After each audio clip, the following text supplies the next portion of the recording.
Hello दोस्तों, कैसे हैं आप? और आशा करते हैं कि आप अच्छे ही होंगे। जैसे आपको पता है, मेरा नाम युगंध कुमार है और मैंने आईआईटी बीएचयू से ग्रेजुएशन किया है और इसके बाद यूपीपीसीएस 2021 भी मैंने क्वालिफाइड किया है एज एक्साइज इंस्पेक्टर। तो पिछली वीडियो में आपने देखा होगा, जैसे हमने एथिक्स पढ़ाया था, ह्यूमन इंटरफेरेंस, और इस वीडियो में हम जो पढ़ाएंगे एटीट्यूड। तो जो भी हमारा पूरा सिलेबस है एथिक्स का, लगभग 7 पॉइंट्स में है। लास्ट में 8 पॉइंट है जिसमें हम बात करते हैं केस स्टडीज है, जो एप्लीकेशन है वो भी हम कवर करेंगे। तो टोटल 7 वीडियो में हम टोटल सिलेबस कवर कर देंगे और 7 वीडियो से बाहर नहीं आएगा। यूपीपीसीएस में थ्योरीज बेस्ड ज़्यादा क्वेश्चन आते हैं तो उसको अच्छे से करेंगे। ठीक है, चलिए स्टार्ट करते हैं हम।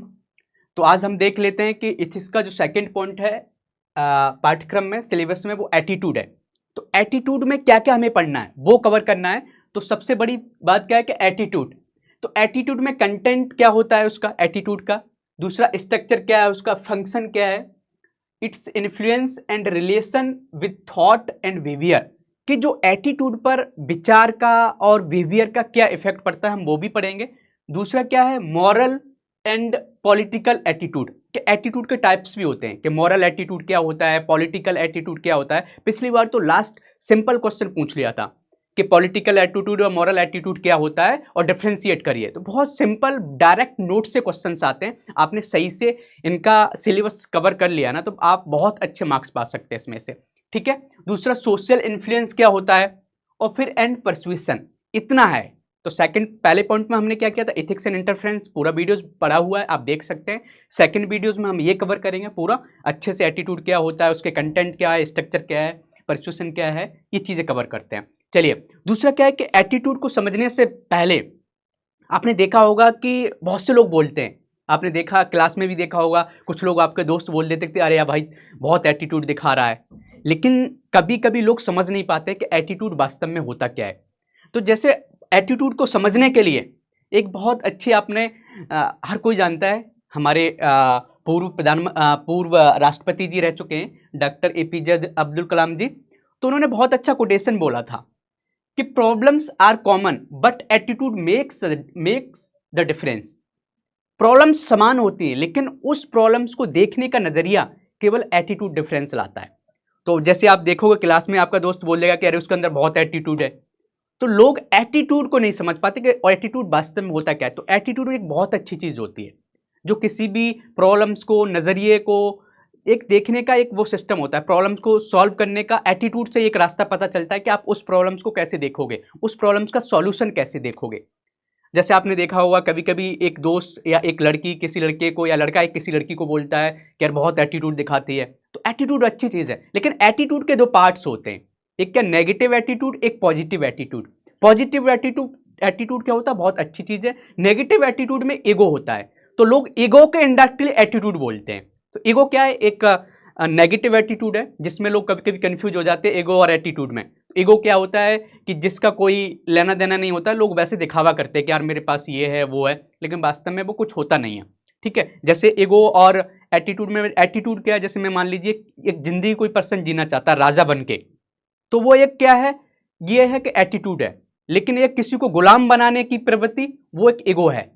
समझ सकते हो ना। तो ऐसे आप डिफरेंशिएट कर सकते हो। जैसे कोई पर्सन बोले यार मैं इस प्रॉब्लम्स को सॉल्व कर सकता हूं, तो वो उसका एटीट्यूड है, पॉजिटिव एटीट्यूड है। और कोई पर्सन ये बोला कि मैं ही सॉल्व कर सकता हूं, ये उसका ईगो है। तो कहने का मतलब एक बहुत अच्छा इंटरेस्टिंग टॉपिक है कि एटीट्यूड होता क्या है। तो यहां से हम सीख सकते हैं कि problems are common but attitudes makes a difference.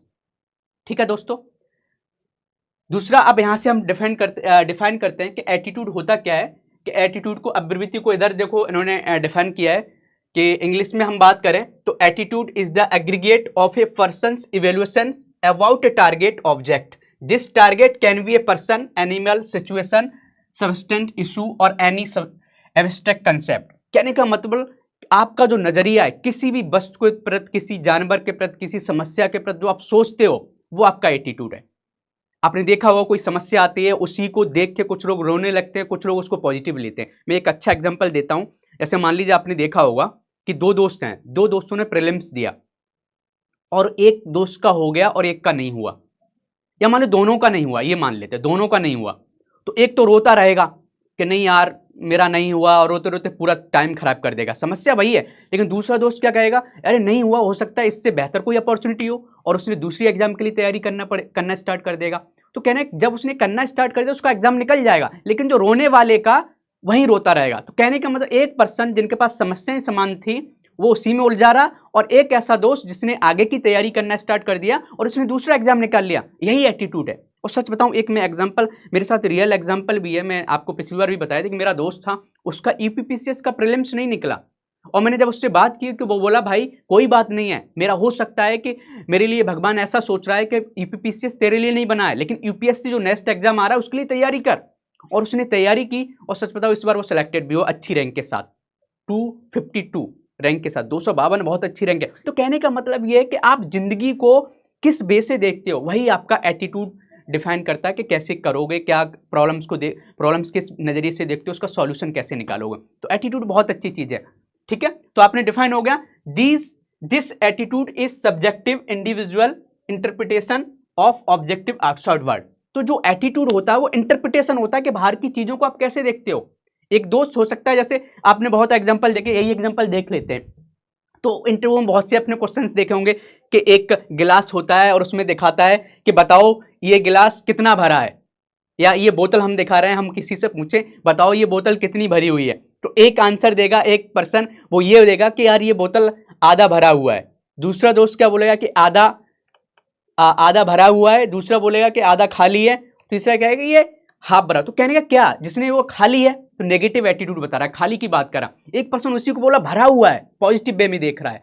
तो बहुत सी चीज़ है, जैसे हम कल का एक आपको एग्जाम्पल देता हूं, मैंने एक वीडियो में बोला था कि कुछ दोस्त मेरे इस पर रिव्यू दें, तो कुछ दोस्तों ने डायरेक्ट एकदम र्यूड वे में बोला कि यार ये आपका सही नहीं है, कुछ लोगों ने बहुत अच्छे से बोला। तो ये भी एटीट्यूड होता है कि किसी चीज़ को आप कैसे प्रेजेंट करते हो, कैसे देखते हो, बहुत अच्छी चीज़। तो एटीट्यूड हर पर्सन को कोशिश करना चाहिए सही हो, और जिंदगी में बहुत आगे ले जाता है, ठीक है। तो ये एटीट्यूड की डेफिनेशन है। हमारे जितने भी दोस्त हैं, हिंदी वाले दोस्त यहां से लिख सकते हैं, मनोवृत्ति किसी लक्ष्य वस्तु के बारे में किसी व्यक्ति के मूल्यांकन का समुच्चय है। यह लक्ष्य कोई व्यक्ति, पशु, स्थिति, पदार्थ, ठीक है, या कोई अमूर्त अवधारण हो सकता है। ये रवैया मीन्स ये एटीट्यूड वस्तुनिष्ठ भारी दुनिया की व्यक्तिपरक व्यक्तिगत व्याख्या है कि किसी वस्तु कैसे देखता है, ठीक है। ये हुआ। हम आगे की बात करें तो अब एटीट्यूड की हम बात करते हैं कि जैसे यहाँ नजरिया क्या है कि एटीट्यूड को देखोगे, एग्जाम्पल मैंने बोला कभी भी आपको एथिक्स में अच्छे मार्क्स लाने हैं तो कोई भी क्वेश्चन पूछा जाता है उसका आपको डेफिनेशन देना है, उस डेफिनेशन के बाद एक एग्जाम्पल दो। तो जैसे हमने दिखाया कि इंडियन पॉपुलेशन को दो एटीट्यूड से देखा जा सकता है, पिछली बार भी आपको बताया दो एटीट्यूड क्या है कि कुछ लोग इसको क्या देखते हैं एज ए बर्डन। पहले बहुत होती थी कि यार इंडिया की पॉपुलेशन इतनी है, इतनी गरीबी है, और बाहर के लोग भी बोलते थे। लेकिन कुछ लोग कैसे देखते हैं कि भाई इंडिया की जो पॉपुलेशन है वो एक्सपेंशन ऑफ ह्यूमन रिसोर्सेज, वो किसी दूसरे देश के लिए ह्यूमन रिसोर्सेज हो सकते हैं। तो पॉजिटिव वे में दिखाया, और इसका एग्जाम्पल बहुत अच्छे मोदी जी हैं। आपने देखा मोदी जी का आप कहीं पर भी स्पीच सुनोगे तो उन्होंने इंडिया को ऐसे रिप्रेजेंट किया कि हमारे पास लोग हैं, ह्यूमन रिसोर्सेज हैं, दुनिया को जरूरत है लोगों की, कि पॉपुलेशन डिक्लाइन हो रही है तो इंडिया उसकी पूर्ति कर सकता है। तो किसी बे को उस प्रॉब्लम को कैसे उन्होंने दिखाया, ये उनका एटीट्यूड है, समझ गए ना। तो एटीट्यूड का कई है, देखने का नजरिया क्या है, ये नेगेटिव एटीट्यूड हो गया, किसी चीज को नेगेटिव वे में देखना, एक ये पॉजिटिव एटीट्यूड हो गया, किसी चीज को आप कैसे देखते हो, ठीक है। तो कुछ लोग ऐसे प्रॉब्लम समझते हैं, हमारे हिंदी वाले दोस्त इधर से देख सकते हैं। दूसरा आप देखोगे एग्जाम्पल, दूसरा एग्जाम्पल हमने दे रखा है बी एग्जाम्पल कि attitude towards economic development versus environment protection. कुछ लोग जो होते हैं, हमारा जो डेवलपमेंट है और एनवायरमेंटल का जो प्रोटेक्शन है, दोनों में कन्फ्लिक्ट रहता है। तो वो जो कन्फ्लिक्ट है वो उनके एटीट्यूड पर डिपेंड करता है। कुछ लोग ऐसा बोलेंगे कि नहीं भाई डेवलपमेंट ही करना चाहिए, एनवायरमेंट का कोई केयर नहीं करना चाहिए। कुछ लोग ऐसा बोलेंगे कि नहीं भाई कि एनवायरमेंटल को भी बचाना चाहिए, डेवलपमेंट की जरूरत नहीं है। लेकिन कुछ लोग बैलेंस होते हैं, वो ये बोलते हैं कि हमें डेवलपमेंट की भी जरूरत है और एनवायरमेंट प्रोटेक्शन की भी जरूरत है, समझ गए ना। तो डिफरेंट डिफरेंट ये एटीट्यूड है कि ये एक पर्सन ऐसे सोचता है, एक पर्सन ऐसा। तो ये डिफरेंस जो आ रहा है ना, वो एटीट्यूड के कारण आ रहा है। तो आप होप करते हैं कि आप जरूर एक एटीट्यूड को समझ गए होंगे कि एटीट्यूड होता क्या है, एक डेफिनेशन हो गई और एक आपके पास एग्जाम्पल्स हो गए कि क्या क्या एटीट्यूड के एग्जाम्पल्स दे सकते हैं आप, ठीक है। और कोटेशन भी आपके पास था जो आप जिसमें दे सकते हैं, डॉक्टर एपीजे अब्दुल कलाम का कोटेशन जरूर याद रखना, वो जरूर काम आएगा आपके, ठीक है। ये हुआ। इसके बाद जैसे इंपोर्टेंस ऑफ एटीट्यूड, किसी भी हम एथिक्स की बात करें या एटीट्यूड की बात करें, जिंदगी में उनका बहुत उपयोग है, क्या महत्वपूर्ण, वो हमें जरूर बताना है।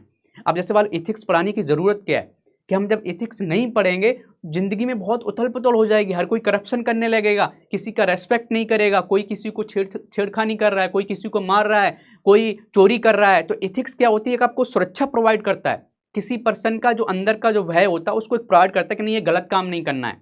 जब गलत काम नहीं होते तो हम एकदम मस्त रहते हैं। तो एथिक्स की ये ऐसी एटीट्यूड का फंक्शन क्या है, तो एटीट्यूड का फंक्शन क्या है कि जैसे एक बहुत कोटेशन अच्छा था, इसको हमें अच्छे से करना है। जिगलर एक बहुत अच्छे फिलोसफर थे, राइटर हैं, उनके बारे में आपको पढ़ सकते हो। It is attitude but not aptitude which determines one's altitude. आपकी जो सक्सेस की ऊंचाई है वो एटीट्यूड पर डिपेंड करता है, एप्टीट्यूड पर नहीं। तो आपका जो एटीट्यूड है वही आपको बहुत लाइफ में आगे ले जाता है। एप्टीट्यूड क्या फिर होता है, एक लास्ट बार क्वेश्चन पूछा करते कि एप्टीट्यूड और एटीट्यूड क्या होता है, तो उसको डिफाइन कर दो। एटीट्यूड को अपनी डेफिनेशन आप ले। एप्टीट्यूड क्या होता है, एप्टीट्यूड वो होता है इनहेरिटेंस, जो क्वालिटीज होती है, जो आपका पहले से बचपन से जो आपका टैलेंट है। जैसे कुछ लोगों का मैथमेटिक्स बहुत अच्छा होगा, कुछ लोग आर्टिस्ट होते हैं, वो क्या होता है, उनका इनहेरिटेंस टैलेंट होता है। लेकिन एटीट्यूड क्या होता है, एटीट्यूड बदला जा सकता है, ठीक है। तो aptitude refers to the inherent intellectual abilities of a person. Aptitude, कुछ लोगों का देखा होगा बहुत अच्छा मैथ है, कुछ लोगों का केमिस्ट्री बहुत अच्छा है, कुछ लोगों की आर्ट्स बहुत अच्छी है, कुछ लोगों का म्यूजिक बहुत अच्छा है। तो ये इनहेरिटेंस कुछ टैलेंट होता है, कुछ चीजें सीखी जा सकती है एक लिमिट तक, लेकिन इनहेरिटेंस टैलेंट भी होते हैं। कुछ लोगों की कैलकुलेशन ऑटोमेटिक अच्छी होती है। तो एप्टीट्यूड समझ गया ना। तो एटीट्यूड का बहुत ज्यादा इंपॉर्टेंस रखा जाता है, ये हम यहां से समझ सकते हैं, ठीक है।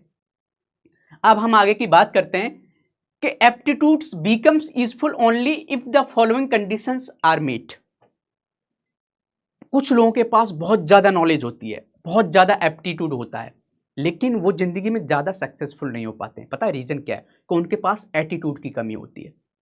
अब वो एटीट्यूड क्या था आपको पहले डिफाइन कर दिया था। और कुछ लोगों के पास नॉलेज कम होती है लेकिन जिंदगी में सक्सेस बहुत ज्यादा हो जाते हैं।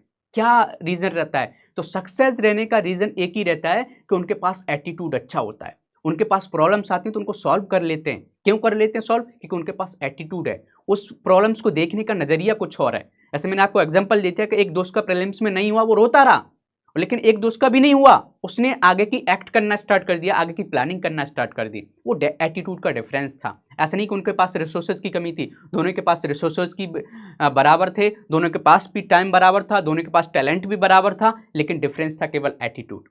तो एटीट्यूड आपको जिंदगी में बहुत आगे आगे ले जाता है। और मैं हर किसी दोस्त से बोलता हूं कि एक पॉजिटिव एटीट्यूड रखना जिंदगी में बहुत मायने रखता है। केवल ये नहीं कि मार्क्स लाने के लिए मैं आपको बोलूँ कि आप डेफिनेशन रट लो, एग्जाम्पल्स देख लो। लाइफ में आपको आगे जाना है ना, तो एटीट्यूड, आपको एक अच्छा एटीट्यूड रखना बहुत ज़रूरी है।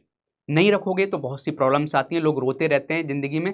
लेकिन आपको लाइफ एक अच्छी लाइफ जीनी है, एक खुशहाल लाइफ जीनी है, तो आपके पास पॉजिटिव एटीट्यूड होना चाहिए, ठीक है। तो एक पर्सन के पास एप्टीट्यूड है और लाइफ में कुछ बड़ा करना चाहता है तो वो तभी कर पाएगा, वो ये कंडीशंस हैं कि if a person believes that he has the necessary ability to achieve the success, कि वो ये सोचता है कि मेरे पास एबिलिटी है, मैं कर सकता हूं और मैंने कर दिखाया तो मैं आगे बढ़ जाऊंगा। दूसरा ये सोचता है कि if person believes that proper channelization of his abilities would surely bring success to him, कि उसको पता है कि हमें पूरी जो एनर्जी को सही से चैनलाइज कर लिया तो उसको जरूर सक्सेस मिलेगी। और इन दोनों चीजों को मिला के हम क्या बोलते हैं पता, एटीट्यूड बोलते हैं। इन्हीं दोनों चीजों को, कि जिसको अपने आप पर विश्वास होता है कि मैं कुछ अच्छा कर सकता हूं, और कुछ को ये पता है कि अपनी एनर्जी को सही डायरेक्शन में ले जाऊंगा तो हम सक्सेस पा लूंगा। इन्हीं दोनों चीजों, these two conditions are nothing but attitude, यही दो कंडीशंस एटीट्यूड है। और किसी पर्सन के बाद बहुत ज्यादा एप्टीट्यूड है, नॉलेज बहुत ज्यादा है, लेकिन ये कंडीशन नहीं है, वो अपने आप पर विश्वास ही नहीं रख पा रहा है, वो अपनी एनर्जी को सही चैनलाइज ही नहीं कर पा रहा है, तो लगता है सक्सेस मिलेगी, नहीं मिलेगी। तो समझ गए ना। तो कभी कभी आप देखते हो कि यार मेरा दोस्त कॉलेज स्कूल में बहुत अच्छा था पढ़ने में, लेकिन आज देखोगे बहुत बड़ा नहीं कर पाया। लेकिन कुछ दोस्तों के जिनके मार्क्स बहुत कम थे और आज लाइफ में बहुत अच्छे थे, वो कुछ नहीं था, वो डिफरेंस यही था, एटीट्यूड का। ठीक है दोस्तों, आगे चलते हैं। दूसरा मैंने आपको बताया कि एटीट्यूड फॉर सिविल सर्वेंट्स, कि सिविल सर्वेंट्स के पास एटीट्यूड क्यों होना चाहिए, क्यों पढ़ाया जा रहा है आपको, आप एक सिविल सर्वेंट बनेंगे तो एटीट्यूड क्यों होना चाहिए। तो एटीट्यूड इसीलिए होना चाहिए कि अब यहां पर क्वेश्चन पूछा जा सकता है कि एटीट्यूड क्या होता है और एटीट्यूड का होना सिविल सर्वेंट के लिए क्यों नेसेसरी है। तो आप क्या करो, एटीट्यूड को डिफाइन करो, एक एग्जाम्पल दो, एटीट्यूड का इंपॉर्टेंस बताओ और फिर बताओ कि सिविल सर्वेंट के लिए क्यों होना नेसेसरी है। तो एक सिविल सर्वेंट के लिए, एक सरकारी गवर्नमेंट जो ऑफिसर है उसके लिए एटीट्यूड इसलिए होना नेसेसरी है क्योंकि उसको बहुत से डिपार्टमेंट से नेगोशिएशंस करना है और उसका एटीट्यूड नेगेटिव है तो पहले जाकर लड़ाई कर लेगा। लेकिन उसका एटीट्यूड पॉजिटिव है ना, तो वहां जाएगा तो बहुत अच्छे तरीके से बात करेगा, नेगोशिएशंस कर पाएगा। तो इसलिए नेगोशिएशंस करने के लिए एटीट्यूड की जरूरत है। दूसरा, इंटर डिपार्टमेंटल कोऑर्डिनेशन। अब भाई एक आप आईएएस ऑफिसर बन रहे हो या आप एसडीएम बन रहे हो, डीवाईएसपी बन रहे हो या बीडीओ बन रहे हो, कोई भी आप अधिकारी बन रहे हो, तो डिफरेंट डिफरेंट इंटर डिपार्टमेंटल जरूरत पड़ती है कोऑर्डिनेशन की। किसी डिपार्टमेंट से आपको फंड निकालने की जरूरत पड़ेगी, किसी डिपार्टमेंट से आपको कुछ लोगों की जरूरत पड़ेगी, वो तभी आप कर पाओगे जब आपका एटीट्यूड अच्छा होगा, उनको कन्विंस करने की एक स्किल्स होगी। ठीक है। Relationship with employees. अब बताओ एक ऐसा पर्सन जो हमेशा नेगेटिव नेगेटिव सोचे जा रहा है, लोगों के बारे में पॉजिटिव नहीं सोचता है। जब देखा एक ऐसा ऑफिसर बन गया जो उसके नीचे काम करने वाले हैं उनके प्रति नेगेटिव बात ही कर रहा है, तो लगता है उनका रिलेशनशिप अच्छा होगा? नहीं होगा। लेकिन कुछ लोग ऐसे होते हैं उनके हर कोई प्रेस करता है कि उनका एटीट्यूड बहुत अच्छा है, उनके रिलेशनशिप तभी अच्छे हैं। तो आप समझ गए ना कि रिलेशनशिप विद एम्प्लॉइज तभी आपके अच्छे होंगे जब आपका एटीट्यूड अच्छा होगा। ठीक है। दूसरा क्या, चैलेंजेस।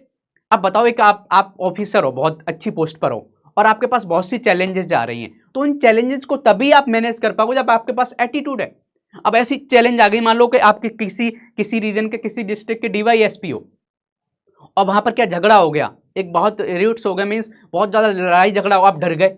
लेकिन वही एटीट्यूड पॉजिटिव होगा कि नहीं यार इस प्रॉब्लम्स को हम सॉल्व करते जाएंगे, बात करेंगे, लोगों को समझाएंगे, मुझे कैपेबिलिटी है अपने उस पर कि मैं उनको समझा सकता हूं।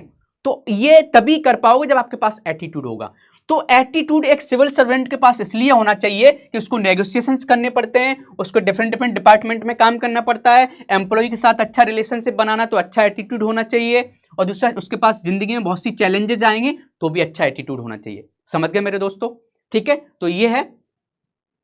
इसके बाद हम बात करते हैं कि content and structure of attitude. पिछली बार ये क्वेश्चन आया था कि कंटेंट क्या है और स्ट्रक्चर क्या है एटीट्यूड का, डिफाइन करो। और फंक्शन भी चार क्वेश्चन थे एटीट्यूड से, इसी एक छोटे से टॉपिक से 4 क्वेश्चन 2021 की हम बात करें तो समझ सकते हो। तो जो कंटेंट एंड स्ट्रक्चर होता है कि जो एटीट्यूड जो बनता है ना किसी भी पर्सन का जो अभिवृत्ति जो बनती है ना, वो 3 चीजों से बनती है।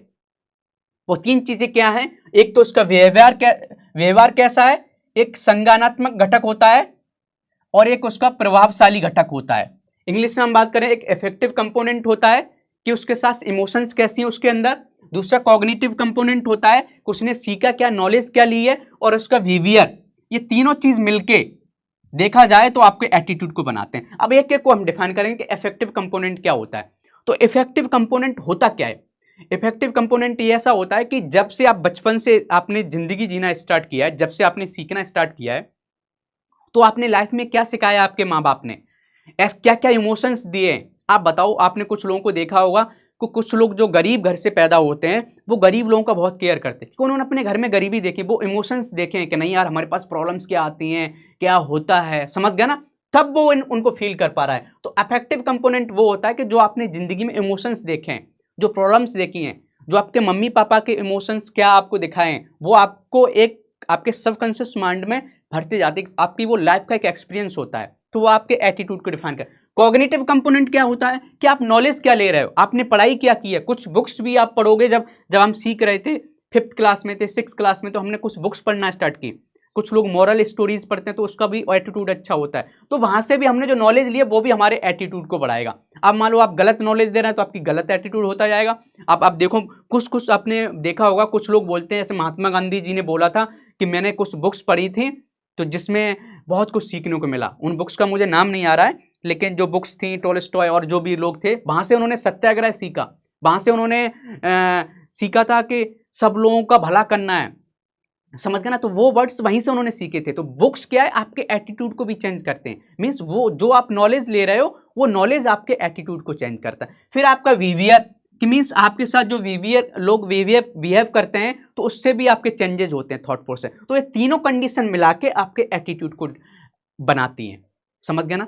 ठीक है। अब एक एक चीज को हम डिफाइन कर लेंगे कि अफेक्टिव कंपोनेंट होता क्या है।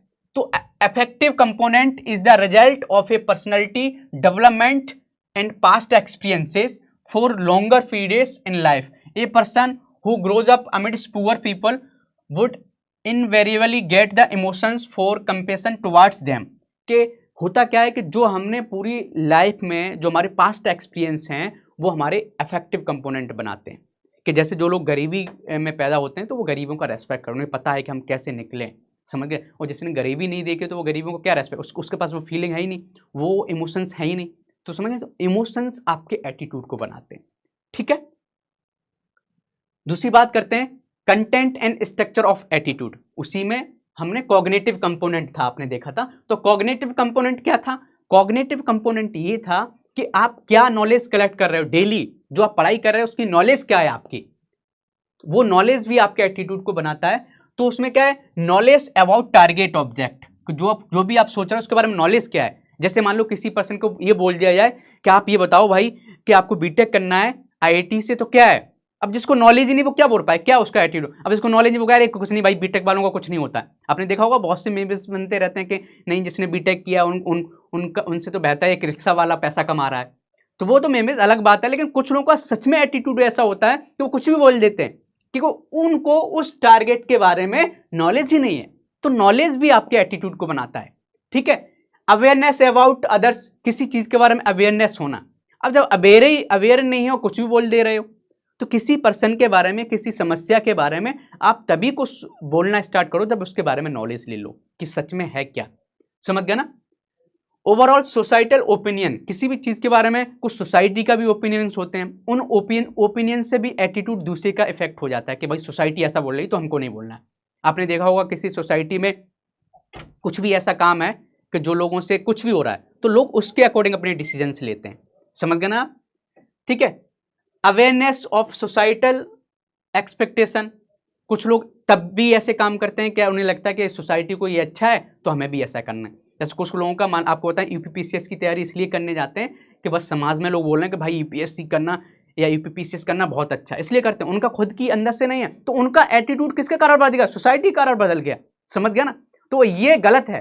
कभी कभी आप अपने से पूछो कि आप लाइफ में क्या करना चाहते हो। ठीक है, तो ये आप कॉग्निटिव कंपोनेंट समझ गए, संज्ञानात्मक घटक समझ गया कि आपके संज्ञानात्मक जो घटक हैं वो कैसे आपको इफेक्ट करते हैं, कैसे आपके एटीट्यूड को बनाते हैं। ठीक है दोस्तों, ये हुआ। इसके बाद हम बात करते हैं, उदाहरण की बात करें तो बिहेवियर एग्जांपल जो थर्ड था कि जो बिहेवियरल चेंजेस हैं वो कैसे हमारे एटीट्यूड को बनाते हैं। ठीक है, तो behavioural change is hallmark in the achievement of ODF India. आपने देखा ओपन डिफिकेशन मूवमेंट चला था जिसमें मोदी जी ने ये बोला था कि खुले में शौच नहीं करना है, तो एक बिहेवियर का भी प्रॉब्लम था। ठीक है, पानी पी लेते हैं फिर बात करते हैं।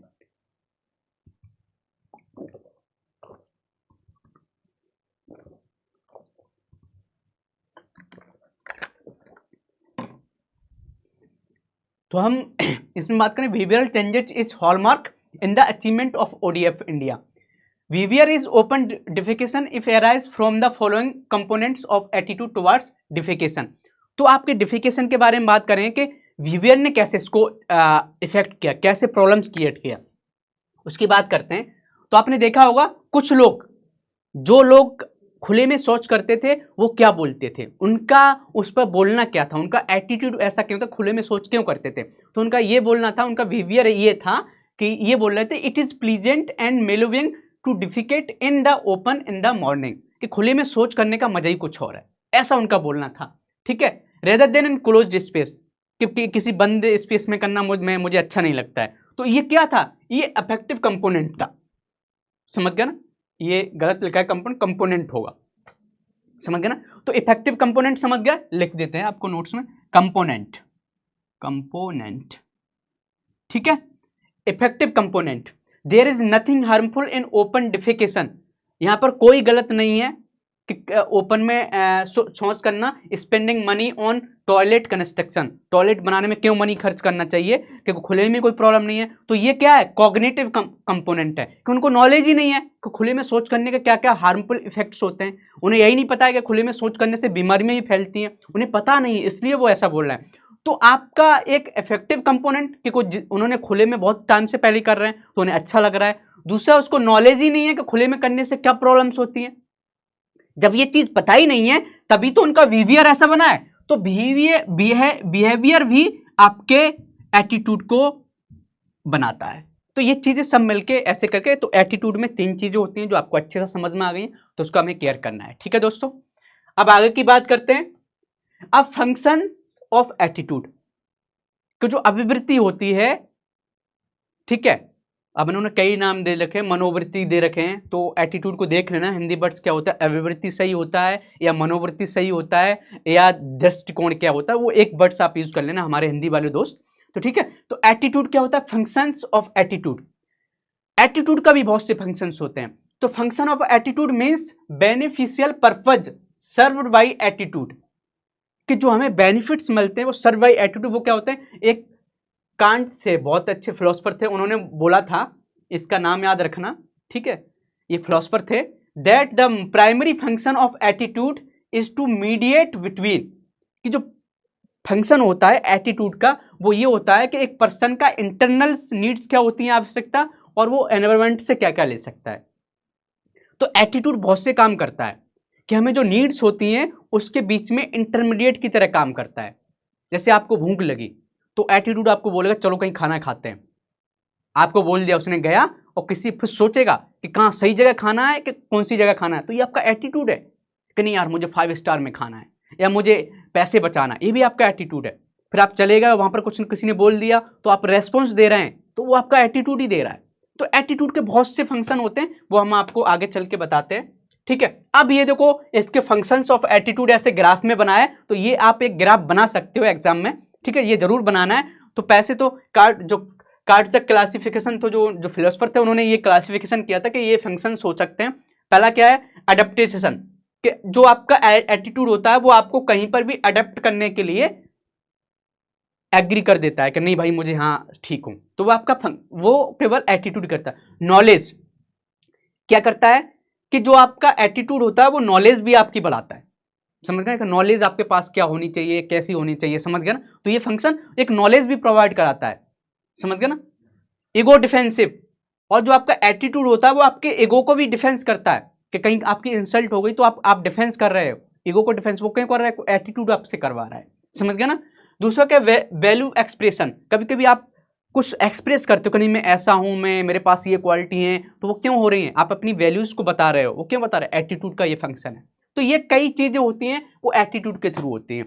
फिर मिसलेनियस फंक्शन भी होते हैं एटीट्यूड के, क्या क्या है, negative to positive, negative to positive भी कुछ फंक्शन होते हैं, जैसे सही से सही चीज देख लेना किसी गलत जगह में, कहते हैं डार्कनेस में आप लाइट देख लेना, कहीं डार्क जगह सही चीज का मतलब ये है कि आप गलत जगह भी सही चीज देख लेना, वो एटीट्यूड ही आपको दिखाता है। ठीक है, ह्यूरिस्टिक एक फंक्शन होता है कि कोई शॉर्टकट्स भी निकाल लेना अच्छे काम के लिए, कोई भी एक शॉर्टकट्स निकालना किसी बड़ी प्रॉब्लम को सॉल्व करने, वो एटीट्यूड से, तो ये फंक्शन है।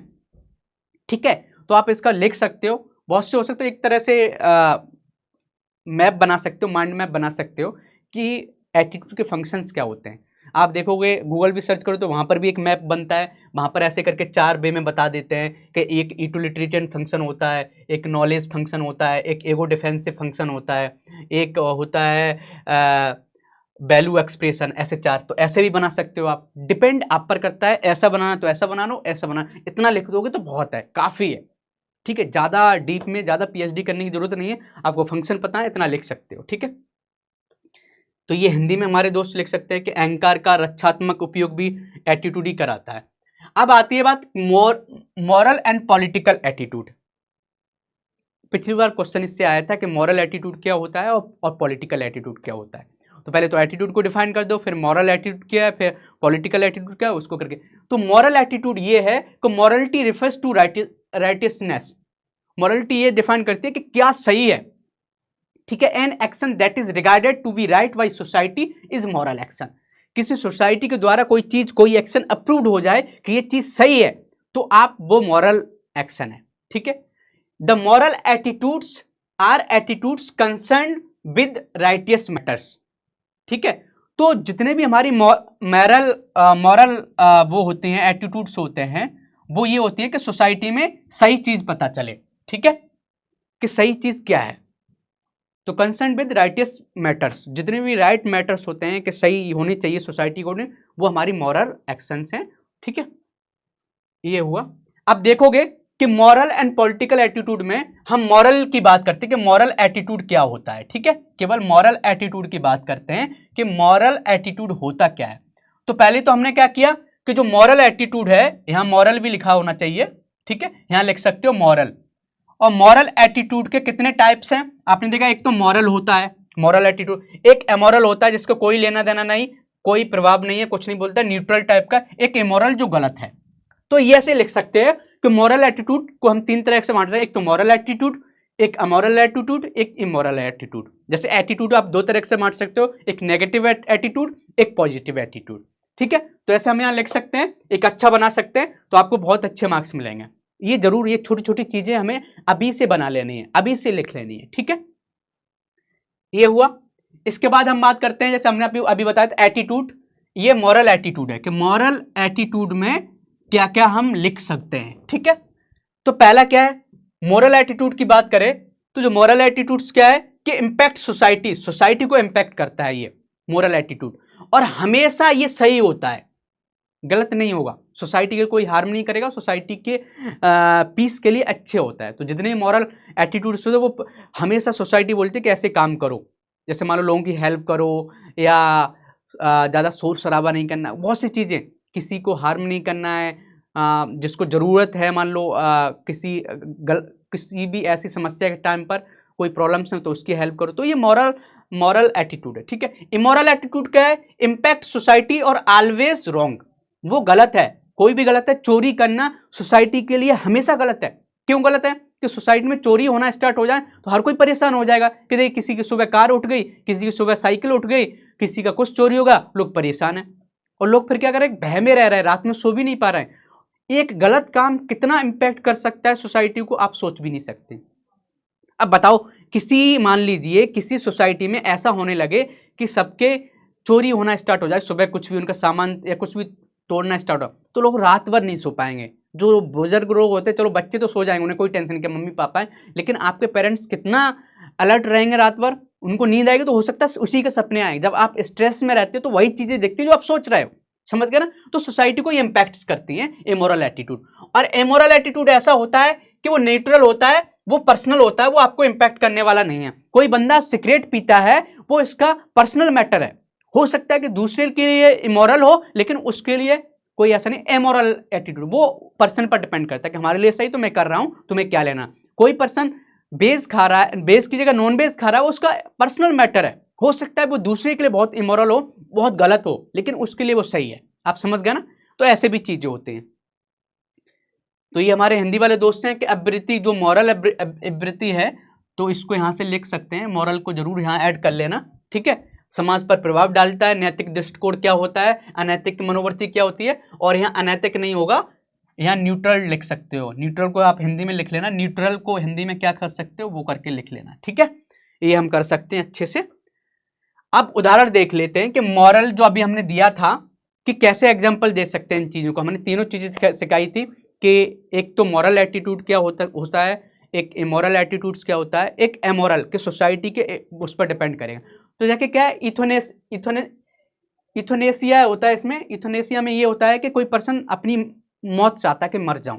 क्यों वो चाहता है कि उसको कुछ ऐसी बीमारी होती है, वो सही नहीं हो सकती, उसको बहुत ज़्यादा पेन कर रहा है, समझ गए ना। जब वो बहुत ज़्यादा पेन में है तो वो डॉक्टर से बोलता है कि मुझे इच्छा मृत्यु चाहिए, मीन्स अपनी इच्छा से मरना चाहता है। तो कुछ सोसाइटी उस इच्छा मृत्यु को बोल देती है कि सही है। क्यों बोल देती है कि बहुत ज़्यादा पेन में है, बहुत दर्दनाक जिंदगी जी रहा, तो इससे बेहतर है कि उसको ऐसा कोई इंजेक्शन लगवा दो जहर का, वो मर जाए, ठीक है। लेकिन कुछ सोसाइटी में उसको बहुत गलत माना जाता है, बोला था कि जब हम जिंदगी नहीं दे सकते तो उसको मारने का हमारा अधिकार नहीं है, वो खुद मरेगा, ऑटोमेटिक जैसे मरना है, धीरे धीरे भगवान जब उसका सही टाइम होगा खुद मर जाएगा। तो एक ऐसी कंडीशन जो एक सोसाइटी में एक्सेप्ट है कि वो सही है, और एक ऐसी कंडीशन जो दूसरी सोसाइटी में वही सेम कंडीशन गलत है। तो डिपेंड करता है, कुछ ऐसी भी चीज होती है, कुछ ऐसी भी एक्शंस होती हैं कि एक सोसाइटी के लिए मॉरल हो सकती है, दूसरी सोसाइटी के लिए इमोरल हो सकती है, समझ गए। तो इसका एग्जांपल आप दे सकते हो इच्छा मृत्यु का, ठीक है।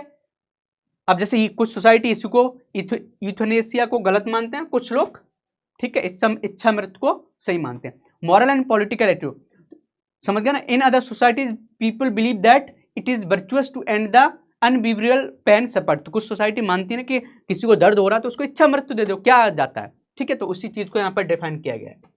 अब हम बात करते हैं कैपिटल पनिशमेंट। ये भी एक एग्जाम्पल है कि कुछ लोग उसको इमोरल मानते हैं, अनैतिक, कुछ लोग उसको मॉरल मानते हैं, नैतिक। कुछ सोसाइटी में आप देखोगे, हम इंडिया में बात करें, कैपिटल पनिशमेंट दिया जाता है कि जो लोग बहुत ज़्यादा हीनियस क्राइम कर देते हैं उनको दे दिया जाता है, सुप्रीम कोर्ट सुना देता है। लेकिन कुछ देशों में इसको बंद कर दिया गया। वहाँ ये बोला जाता है कि जब हमें किसी को पैदा करने का कैपेबिलिटी नहीं है, किसी को जिंदगी देने का हमें कैपेबिलिटी नहीं, तो किसी को जिंदगी लेने का भी हमें अधिकार नहीं है। समझ गए ना? तो वो डिपेंड करता है कि सोसाइटी से सोसाइटी। एबॉर्शन देखा होगा, एबॉर्शन इंडिया में लोग क्या है, मॉरल माना जाता है। किसी को एबॉर्शन करना तो कोई ऐसा गलत नहीं मानते हैं लोग, नहीं। लेकिन आप देखो इमोरल क्रिश्चियन रिलीजन में इमोरल माना जाता है, समझ, अनैतिक माना जाता है। जैसे आप देखो यूएसए में आपने न्यूज़ में देखा था कि एबॉर्शन को बंद कर दिया था बाइडेन के जो भी नई उनकी सरकार बनी थी, तो बहुत न्यूज़ में था कि एबॉर्शन का जो राइट था वुमेन का वो हटा दिया गया है। तो वो क्यों उठा रहे थे? वो यही बोल रहे थे कि नहीं, क्रिश्चियन रिलीजन में ऐसा नहीं है। फिर बाद में उसको फिर कर दिया डिफरेंट, उनके स्टेट में डिफरेंट लॉ बने एबॉर्शन को लेकर। तो एबॉर्शन का भी कहीं गलत मान सकते हैं, कहीं उसको सही मान सकते हैं। वो डिपेंड करता है सोसाइटी टू सोसाइटी, ठीक है, इंडिविजुअल टू इंडिविजुअल डिपेंड करता है। कुछ लोग एबॉर्शन को बहुत गलत मानेंगे कि यार जो पेट में बच्चा है जो बोल नहीं पा रहा है, हम उसके अधिकार की जान ले रहे हैं। कुछ लोग बोलते हैं कि अरे भाई ठीक है, वो नहीं, क्या है, वो तो एक तरह से अभी बोल भी नहीं पा रहा है, कुछ सोच भी नहीं पा रहा है, तो मानना उसको गलत नहीं। तो डिपेंड करता है कि आप वो कंडीशन कहाँ लग रही है, किस सोसाइटी पर बात हो रही है। समझ गए? तो ये बात हुई। अब पॉलिटिकल एटीट्यूड की हम बात करते हैं कि अभी तक हमने जो बात की थी वो मॉरल एटीट्यूड की बात की थी कि मॉरल एटीट्यूड क्या होता है, कितने टाइप का होता है, और फिर उसके एग्जाम्पल्स हमने पढ़े थे। ठीक है, अब हम पॉलिटिकल एटीट्यूड की बात करते हैं कि पॉलिटिकल एटीट्यूड है क्या। ठीक है, तो political attitude means qualitative evolution of A political ideology and the base of implementation of the same.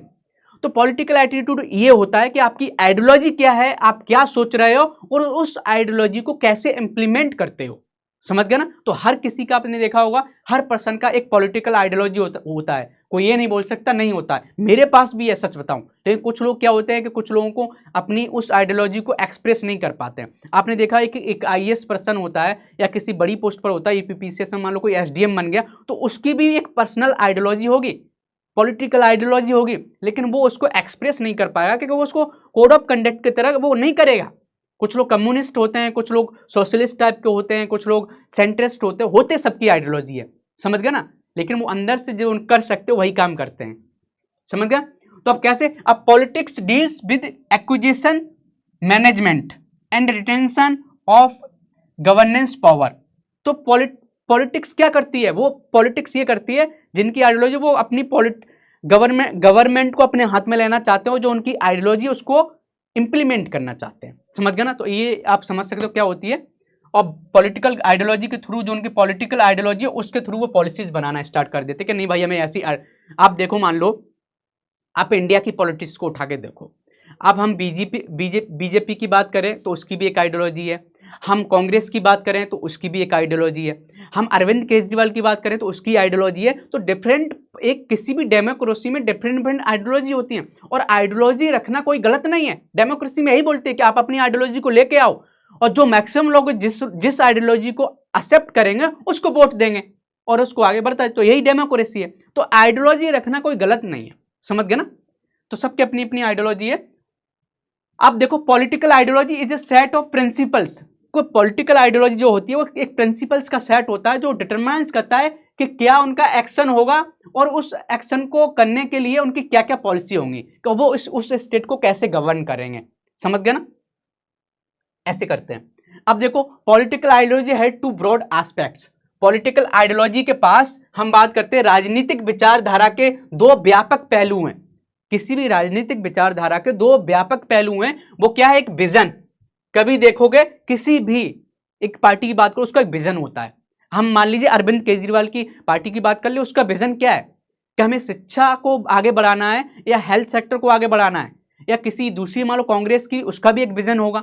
तो सब पॉलिटिकल पार्टीज की, सब पॉलिटिकल आइडियोलॉजी की एक विजन होता है उनका। फिर क्या, उसको इंप्लीमेंटेशन का एक स्टाइल होता है। सबका डिफरेंट स्टाइल होता है कि मुझे ऐसे स्टाइल से उसको इंप्लीमेंट करना है। ठीक है, अब vision implies what kind of state need to be build, कि किस टाइप का स्टेट बनाना चाहते हैं हम। समझ गए ना? दूसरा, a government design those scheme and policies that contribute to the realization of that particular vision. और वो ऐसी पॉलिसीज बनाना स्टार्ट कर देते जो उनका विजन है, जो उनकी आइडियोलॉजी है, वो होना स्टार्ट हो जाए। लेकिन जो लोग देखो एडिक्वेट लोग होते होंगे तो वो सोचते हैं कि नहीं यार बीजेपी ऐसा काम कर रही है, तो जो समझ पढ़े लिखे लोग वो समझ जाते हैं, उनकी आइडियोलॉजी है ऐसी। लेकिन जो लोग नहीं समझ पाते वो ये तो गलत काम कर रहा है। तो हर सरकार, हर एक पॉलिटिकल पार्टी की एक आइडियोलॉजी होती है, उस आइडियोलॉजी के लिए वो काम करना स्टार्ट करते हैं। ठीक है, अब मान लीजिए लोग वैसा काम करते हैं तो फिर हमने उनको वोट दिया तो फिर इसको एक्सेप्ट करो, यही डेमोक्रेसी है। डेमोक्रेसी में आपको नहीं अच्छा लगता तो अगली बार हम उसको चेंज कर देते हैं। तो डिफरेंट डिफरेंट आइडियोलॉजी होती है, उनको हमें जानना है, उसके बारे में पढ़ना है आगे। ठीक है, अब देखो there are broadly three political visions, तीन पॉलिटिकल विजन्स होते हैं। अब तीन पॉलिटिकल विजन्स क्या है वो आपको जानना है। एक तो होता है लेफ्टिस्ट विजन, एक होता है सेंट्रिस्ट विजन, एक राइटिस्ट विजन। आपने देखा होगा बहुत से हमारे दोस्त जब मजाक करते थे, हम अपने दोस्तों को हम यूपीएससी की तैयारी करना स्टार्ट किए थे तो हम अपने दोस्तों को किसी को कम्युनिस्ट बोलते थे। हम लोग 3-4 दोस्त थे, तो जब हम हिंदू पढ़ना स्टार्ट किए थे तो हिंदू में बहुत ज़्यादा कम्युनिस्ट टाइप के वो लिखे रहते हैं, तो मज़ा आता था, ऐसा नहीं। लेकिन आपको दिमाग खुला रहना चाहिए, हर चीज़ गलत है उसका गलत का विरोध करो, सही है उसका सही का सपोर्ट करो। लेकिन हम मज़े लेते थे कि भाई तू तो पढ़ पढ़ के हिंदू न्यूज़पेपर लेफ्टिस्ट बन गया है, राइटिस्ट बन गया है, कम्युनिस्ट टाइप का बन गया है। तो ये यहाँ पर सीख सकते हो कि जो विजन्स होते हैं, लेफ्टिस्ट विजन्स क्या होते हैं वो आगे हम पढ़ेंगे, कि सेंट्रिस्ट क्या होते हैं, राइटिस्ट क्या होते हैं। तो ऐसे हमें एक मैप बना देना है कि पॉलिटिकल विजन्स होते हैं वो तीन टाइप के हो सकते हैं। तीन टाइप के लोग हो सकते हैं, या तो उनकी आइडियोलॉजी ऐसी होगी, ऐसा चाहते हैं, या तो सेंट्रिस्ट टाइप के होंगे या लेफ्टिस्ट टाइप के होंगे। ठीक है, अब क्या लेफ्टिस्ट आइडियोलॉजी क्या होती है? लेफ्टिस्ट की हम बात करें, इसको हिंदी में वामपंथी बोलते हैं, कि वामपंथी विचारधारा क्या है। अब ऐसे इसमें सीपीआई आएगी, सीपीआई की आप कम्युनिस्ट पार्टी ऑफ इंडिया, ये इसी में आती है। तो लेफ्टिस्ट आइडियोलॉजी क्या करती है, वो एनविजन्स करती है सोसाइटी ऑफ टोटल इक्वलिटी, कि टोटल इक्वलिटी सोसाइटी में होनी चाहिए, समझ गए ना। और ideology hearts beats for the upliftment of disadvantage section, जो गरीब लोग होते हैं उनके अपलिफ्टमेंट के लिए वो काम करना चाहती है।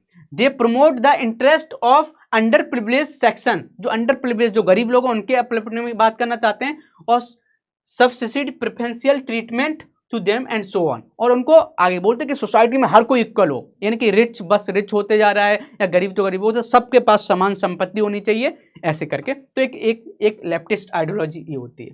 ठीक है, फिर एक राइटिस्ट आइडियोलॉजी क्या होती है? Rightist ideology believes that social hierarchies, कि जो सोशल हायरार्की होती है समाज में, जो कि एक पर्सन यहाँ है, राजा यहाँ है, तो ये यहाँ है, ये यहाँ है, तो वैसी होनी चाहिए।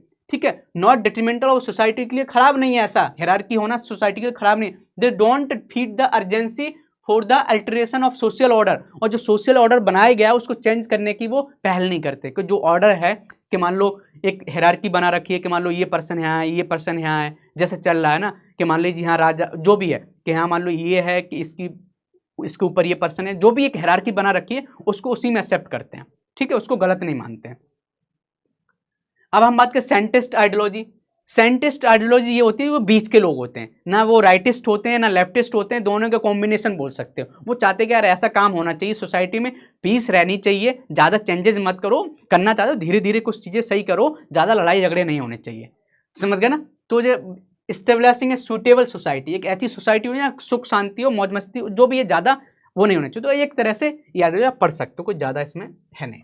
ठीक है, अब क्या है, there is a distinct style in the implementation of this vision. जो भी हमने आइडियोलॉजी की बात की थी, उन आइडियोलॉजी को इम्प्लीमेंटेशन करने की स्टाइल्स होती हैं। कौन कौन सी स्टाइल्स होती हैं? कि पहला देखोगे कि जो बीच के लोग हैं, मान लो किसी को आप कंजर्वेटिव में जो हम सेंट्रिस्ट होते हैं वो मॉडरेट टाइप के होते हैं, लिबरल टाइप के होते हैं, थॉट प्रोसेस बहुत लिबरल होता है, चीज़ों को बहुत खुले मन से सोचते हैं। कोई किसी सोसाइटी में कोई काम हो रहा है, मान लो कोई नॉन वेज खा रहा है तो लोग उसको एक्सेप्ट कर लेंगे, लिबरल वाले, कि ठीक है भाई उसका कल्चर है। ठीक है, लेकिन आप बात करें कंजर्वेटिव्स, बोलेंगे कि नहीं यार ये गलत कर रहा है, वो अपने जो उनका कल्चर उसी पर बस उसी कल्चर को सही मानते हैं, दूसरी कल्चर को सही नहीं मानेंगे। मान लीजिए हमारा जो कल्चर है वो हम ही सही है, दूसरे सही नहीं है। ठीक है, रिएक्शनरी क्या है? वो रिएक्शनरी रहते हैं, ऐसे एक्शन राइटिस्ट जो लोग होते हैं, सबसे एक्सट्रीम राइटिस्ट होते हैं वो रिएक्शनरी जो होते हैं। वो चाहते हैं कि हमारी जो पुरानी चीज़ें थी, जो पुराने के हमारा जो जैसे राजा थे, जैसे मान लो ISI लोग बोलते हैं कि जो हमारा पुराने का जो टाइम था, या तालवानी, आप तालवानी एग्जांपल ले सकते हो कि जो हमारा पुराना जो सिस्टम था वो बहुत अच्छा था, हमें वही लेके आना है और उसके लिए हमें कुछ भी करना पड़े, लोगों को मारना पड़े, मारेंगे। तो वो राइटिस्ट रिएक्शनरी अप्रोच हो गया। ठीक है, ये रिट्रोग्रेसिव चेंजेज है। और प्रोग्रेसिव चेंजेज में इधर लेफ्टिस्ट होते हैं रेडिकल। रेडिकल क्या करते हैं कि वो सुधार लाने के लिए, सबको समान करने के लिए, हमारे सबके पास समान इक्वलिटी हो, उसके लिए भी वो लड़ाई झगड़ा करते हैं, किसी को मार सकते हैं। तो ये क्या है, आप देख सकते हो जो 3 आइडियोलॉजी थी, हमने इससे पहले पढ़ा था, लेफ्टिस्ट, राइटिस्ट। तो राइटिस्ट जो सबसे ज्यादा होता है उसमें रिएक्शनरीज बन जाते हैं, और जो सबसे लेफ्टिस्ट होता है वो रेडिकल हो जाते हैं। बीच में जो कंजर्वेटिव होते हैं, मॉडरेट होते हैं, लिबरल, इसको। और सोसाइटी में बात की जाए कि जो एडुकेटेड लोग होते हैं ज्यादातर इसी को सपोर्ट करते हैं कि नहीं भाई मुझे लिबरल और मॉडरेट रहना है। समझो, तो डिफरेंट डिफरेंट आइडियोलॉजी हैं, तो आप इनको बना सकते हो, सही से ग्राफ पर बना के आओ, आपको अच्छे मार्क्स मिलेंगे। ठीक है, हिंदी वाले दोस्त हमारे यहाँ से पढ़ सकते हैं कि लिबरल क्या होता है, उदारवादी क्या होता है, रूढ़वादी क्या, प्रतिक्रियावादी क्या होता है। ठीक है, और इधर भी कुछ है, इसको चेंज कर लेना, प्रगतिशील हो गया, रूढ़वादी, प्रतिक्रिया, ये यहाँ से हम पढ़ सकते हैं। ठीक है, अब क्या पॉलिटिकल एटीट्यूड। पॉलिटिकल एटीट्यूड में हमने रिएक्शनरीज को पढ़ते हैं कि रिएक्शनरीज क्या होते हैं। अभी जो हमने दिखाया था मैप में, उसी को यहाँ देखें। Mostly extreme rightist embrace this implementation. जो एक्सट्रीम राइटिस्ट होते हैं वो रिएक्शनरीज होते हैं। वो क्या करते हैं, they seek to institutions of the past to revive. जो पुराने काल की जो इंस्टीट्यूशंस थी उनको रिवाइव करना चाहते, उनको जिंदा करना चाहते कि जो हमारे पुराने टाइम का सिस्टम था। जैसे हमारे जो बहुत ज़्यादा राइटिस्ट होगा वो बोलेगा कि नहीं यार, पुराने टाइम में जो वैदिक काल में सिस्टम था वही हमें लेके आना है। या जो तालिबानी लोग बोलते हैं कि हमारे पुराने टाइम में जो हमारा सिस्टम था खलीफा वाला, हमें वही लेके आना, हम यहाँ के खलीफा हैं। फिर उन्होंने अलग अलग सिस्टम बना रखे हैं कि ISI ने अलग सिस्टम बना रखा है, तालिबान ने अलग सिस्टम। तो उनको डिफरेंट डिफरेंट आइडियोलॉजी है, समझ गए, तो उनको राइटिस्ट बोल सकते हो आप। ठीक है, Taliban and IS are the best example. They believes in the regressive overhaul of the society. समझ गए, सोसाइटी को ओवरऑल करना चाहते हैं पुराने सिस्टम को लाने के लिए। ठीक है, ये बात हुई। अब कंजर्वेटिव क्या होते हैं, वही आपको राइटिस्ट होते हैं। दे प्रिफर स्टेटस क्विज्म, जैसे चल रहा है वैसे ही रहने दो यार, समझ गए ना, वो ये बोलना चाहते हैं। They believe in incremental improvement, धीरे धीरे आप चेंज करो, ये ना कि कुछ भी चेंज करना करो। ठीक है, तो वो ये बोलते हैं। ऐसे बात करें प्रोग्रेसिव में, लेफ्टिस्ट होते हैं। तो लेफ्टिस्ट में क्या है कि इट कंस्टिट्यूट रेडिकल रिवोल्यूशनरी। समझ गए, जो ज्यादा लेफ्टिस्ट होते हैं रेडिकल रिवोल्यूशनरी हो जाते हैं और एक सिस्टम को हटाना चाहते हैं, एक सोशल ऑर्डर को हटाना चाहते हैं। They always want to move ahead shattering the inequalities.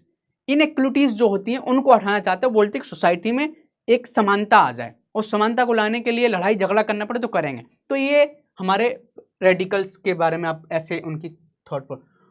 तो कहने का एक समराइज किया जाए, हमने जो अभी तक पढ़ा था एक छोटे से उसमें समराइज किया जाए तो ये होता है to summarize reactionaries approach is regression. आपने देखा वो रिएक्शनरी जो अप्रोच होता है वो रिग्रेशन टाइप का होता है, लोगों को मारना है ना। कंजर्वेटिव अप्रोच होता है इवोल्यूशन, कि धीरे जैसे इवोल्यूशन धीरे धीरे होता है, ऐसी कंजर्वेटिव बोलता है कि धीरे धीरे इवॉल्व करो। कुछ सोसाइटी में आप चेंज लेना चाहते हो भाई तो धीरे धीरे चेंज लाओ।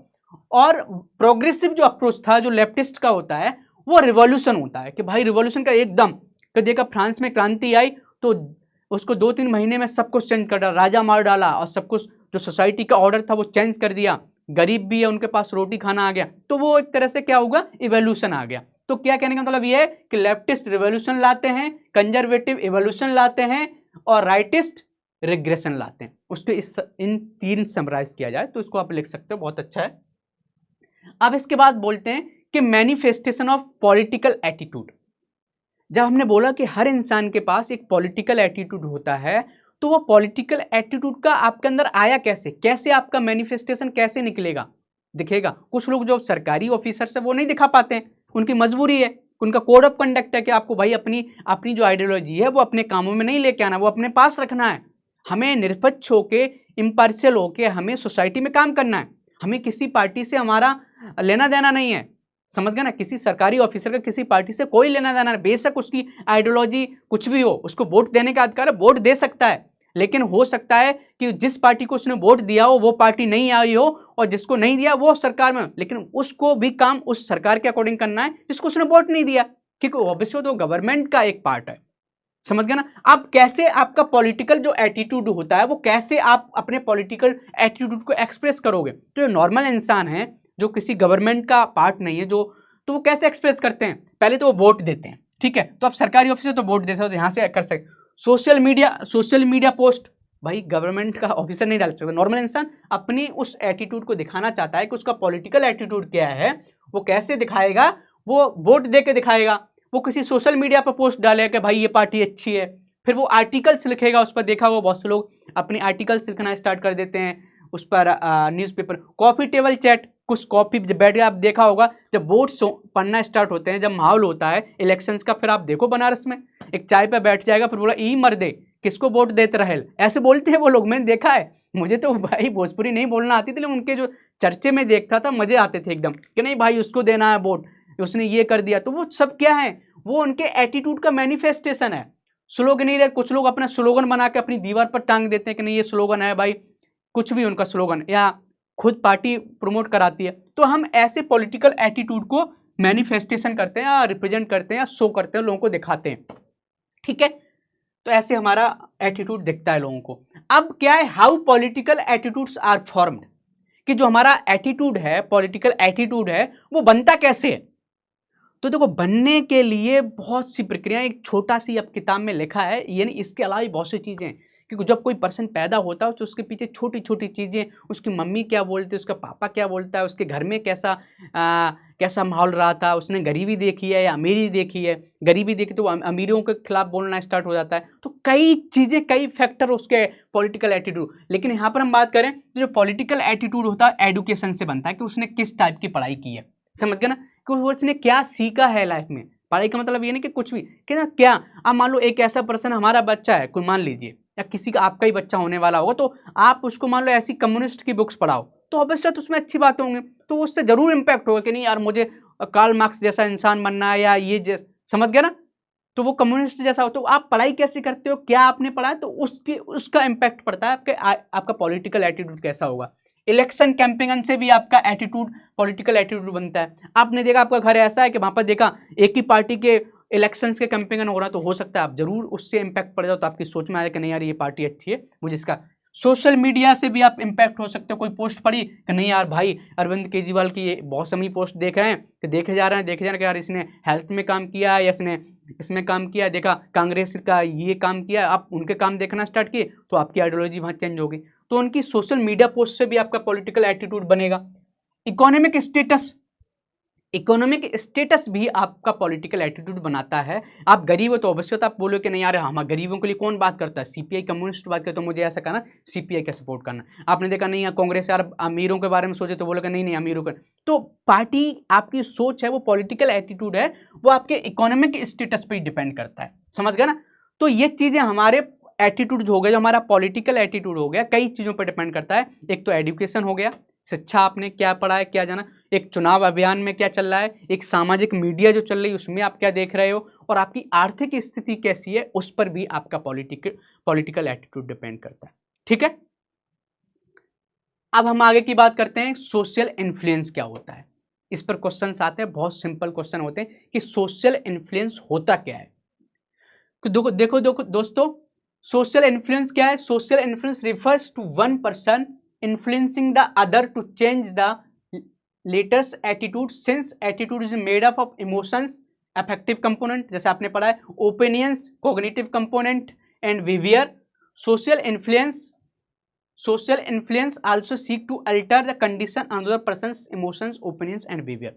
तो सोशल इन्फ्लुएंस होता क्या है। सोशल इन्फ्लुएंस वो होता है कि किसी पर्सन के एटीट्यूड को बदला जा सके, जो उसका बिहेवियर है वो बदला जा सके, जो उसका कॉग्निटिव कंपोनेंट है वो बदला जा सके, जो उसका इफेक्टिव कंपोनेंट है वो बदला सके, उसको हम सोशल इन्फ्लुएंस बोलते हैं। आपने देखा कभी कभी लोग बोलते हैं कि यार मैं उससे इन्फ्लुएंस हो गया, तो उसके इन्फ्लुएंस में मैंने काम कर दिया, समझ गया ना। तो इन्फ्लुएंस का मतलब कि उसने आपको कन्विंस कर लिया, समझ गया ना। तो सोशल इन्फ्लुएंस समझ गया कि सोशल इन्फ्लुएंस एक ऐसी कंडीशन है जिसमें किसी पर्सन के एटीट्यूड को चेंज किया जाए, उसको हम सोशल इन्फ्लुएंस। अब सोशल इन्फ्लुएंस होता कैसे है वो हम उसको आगे बात करते हैं। By and large all EIC information, education and communication activities of government are part of social influence. उन्होंने एक एग्जांपल दिया है कि जितने भी आप देख रहे हो सोशल मीडिया पर या किसी भी गवर्नमेंट के डिफरेंट, जैसे आप कहीं जा रहे हो और कहीं पर दीवार पर लिखा है कि हमें महात्मा गांधी जी का वो लगा है और चश्मे पे लगा स्वच्छ भारत, तो वो भी एक सोशल इन्फ्लुएंस है। वो ये बोल रहा है कि हमें अपनी सोसाइटी में स्वच्छता रखनी है, हमें क्लीनलीनेस रखनी है, हमें कहीं गंदा नहीं करना है। समझ गया ना? तो ये चीज क्या है, ये सब पार्ट जो है वो सोशल इन्फ्लुएंस के पार्ट। ठीक है, अब बात करते हैं एग्जाम्पल की। बात करें जो एडवर्टीजमेंट ऑफ मुकेश, जब आप मूवी देखते हो और एक मुकेश नाम का बंदा आता है और वो कुछ तंबाकू खा रहा था, उसको कैंसर दिखाते हैं और वो बोलता है कि मैंने तंबाकू खाई है, मुझे इसलिए हो गया, इसलिए तंबाकू खाने के लिए हेल्थ के नुकसान है। एक स्टोरी उसमें दिखाई जाती है ना, मुकेश नाम का, मुकेश ने स्क्रीन बिफोर मूवी।